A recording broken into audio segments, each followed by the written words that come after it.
So I just got back from a really cool experience today. Today, being March 20th, I got a chance to go out to an elementary school in the inner city of Los Angeles and share my story, share some principles, some techniques with the kids and the students that were there. And I was just thinking about it, and it's just so funny that my friend Kelly Campion, a great woman, is a teacher there, and she asked, today was their first career day. So she asked me if I would come by and spend some time with them. And of course, it was something that I wanted to do, but the title she had down for me was really interesting. She had my title as a motivational speaker, which is kind of cool because I didn't really tell anyone, but at the beginning of this year, I threw it out to the universe. I basically manifested that I want to have more speaking engagements and opportunities to speak to people about three key areas that I've gotten better in over the last 3 years that I've been on an incredible journey. One of those areas is health. One of those areas is finances. And one of those areas is how to just basically think better, have better thought processes and things like that. So today I got home and I began to journal, as I often do. But before I started, I came across a passage that I wrote months ago.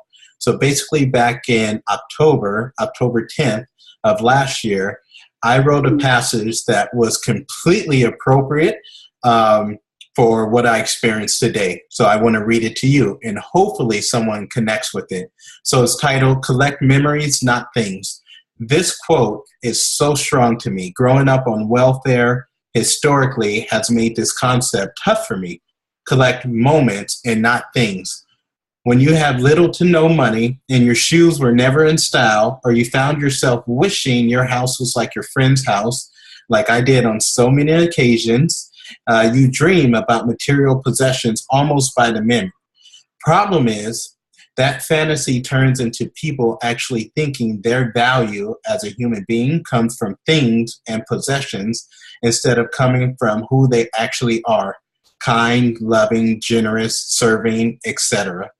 I see it daily. Many cannot separate one from the other. If they lose their fancy watch, their fancy job, their suit, their house, or their car, they also feel lost as a person because those things have become their identity.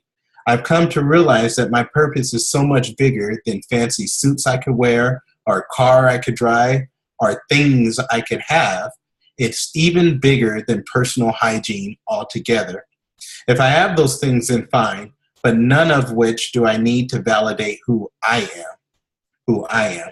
As long as I'm centered and connected with my universal purpose, all those things will naturally manifest themselves in my life anyways.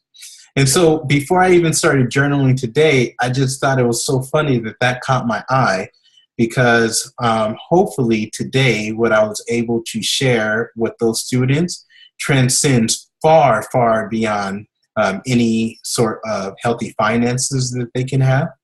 And I really adored my time with them because I didn't grow up with many positive role models, and I certainly didn't grow up with any positive role models who were persons of color. And so I was just really grateful and really thankful for the opportunity.